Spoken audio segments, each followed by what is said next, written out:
माझा संजीवनी जय भीम। या ठिकाणी आपण सर्व या बौद्ध लेण्याचं संवर्धन करण्यासाठी जतन करण्यासाठी आपण सर्व एकत्रित आलं पाहिजे। प्रत्येकाला माझं आव्हान असेल, सर्वांना ज्ञात आहे की भारत हा बुद्धांचा देश आहे। भारतामध्ये ज्या ठिकाणी उत्खनन होईल त्या ठिकाणी बुद्धांचेच अवशेष आणि बौद्धकालीन सर्व साहित्य सापडत आहे। तरी हा जो आपला वारसा आहे, बौद्धकालीन वारसा आहे, जो विज्ञानवादी वारसा आहे, तो आपण सर्वांनी जतन केला पाहिजे। आणि जतन करण्यासाठी आपण प्रत्येक भारतीयाचं हे पहिलं कर्तव्य, आद्य कर्तव्य आपण म्हणूया की हा जुना जो ठेवा आहे, आपला जो ऐतिहासिक ठेवा आहे, त्याचा आपण सर्वांनी जतन केलं पाहिजे। जतन करणे आपल्या सर्वांची काळाची गरज आहे। येणाऱ्या पिढीला जोपर्यंत इतिहास कळणार नाही तोपर्यंत इतिहास नवीन घडणार नाही। नवीन इतिहास घडवण्यासाठी कृपया आपण सर्वांनी संवर्धन केलं पाहिजे। असंच आजच्या या ठिकाणी मी आपल्या सर्वांना आवाहन करेन। जय भीम, जय संविधान।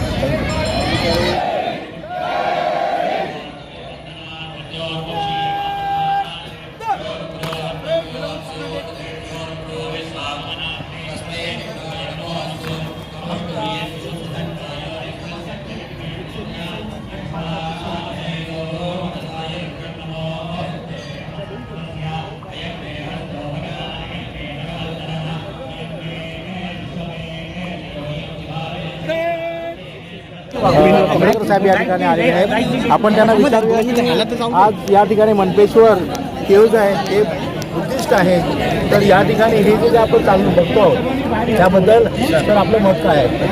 मनपेश्वर केव्ज मनपेश्वर लेणी हे बौद्ध, त्याला आर्किओलॉजिकल डिपार्टमेंटचं त्याच्यामध्ये माहिती आलेली आहे। अशा प्रकारचा बोर्ड लेण्यांच्या आतमध्ये लावण्यात आलेला आहे आर्किओलॉजिकल डिपार्टमेंट। जे भारत सरकारचं ज्या डिपार्टमेंटच्या मार्फत हे जे सुरक्षित स्थान आहे बौद्ध धम्माची इतरत्र आहे, त्यांची देखभाल करणे, त्यांची सुरक्षा करणे, त्यांचं संवर्धन करणे हे काम आर्किओलॉजिकल डिपार्टमेंटचं आहे। पण गेल्या 7-8 वर्षापासून बघतो की ह्याच दिवशी येथे धार्मिक कार्यक्रमाचं आयोजन करण्यात आलं की जेणेकरून ही घुसखोरी आहे, ही बौद्धांच्या लेण्यांमध्ये केव्जमध्ये ही घुसखोरी चालू आहे आणि ती बंद करण्यासाठी म्हणून आज आम्ही मोठ्या संख्येने इकडे आलो। आमचा निषेध येथील आर्किओलॉजिकल डिपार्टमेंट, येथील पोलीस यंत्रणेला कळवलेला आहे। आमची लढाई याच्यानंतर आर्किओलॉजिकल डिपार्टमेंट आणि कोर्टाच्या माध्यमातून जाईल। थोड्या दिवसामध्ये ही सुरक्षित लेणी आणि जे अतिक्रमण झालेलं आहे ते काढण्याचा आमचा प्रयत्न असेल। सर, या बाबतीत आपले जे बौद्ध समाज या ठिकाणी येतो आहे त्यांना तुम्ही काय संदेश द्याल? कारण इथली परिस्थिती ही अशी द्विधावित परिस्थिती आहे, या बाबतीत आपल्या समाजातील जे आपले बौद्ध बांधव येतात त्यांना आपण असं आवाहन करू शकतो का की आपण जास्तीत जास्त या ठिकाणी आलं पाहिजे?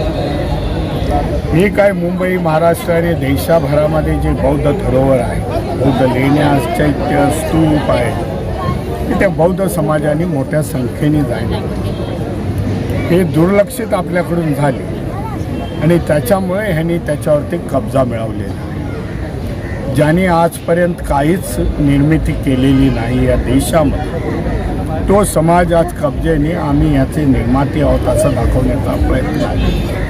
परंतु इतिहासाचे दाखले आहे की हे कोणी निर्माण केलेलं आहे, हे बौद्धांचं, त्यावेळच्या बौद्ध कलाकारांनी हे सगळं निर्माण केलेलं आहे। हा जागतिक वारसा आहे आणि ह्या जागतिक वारशाला जागतिक लोकांनी याला त्याचा गुणगौरव केलेला आहे। म्हणून बौद्धांनी संख्येने इथे यायला पाहिजे, त्यांचे कार्यक्रम इथे घडवायला पाहिजे जेणेकरून अशा प्रकारचं अतिक्रमण होणार नाही।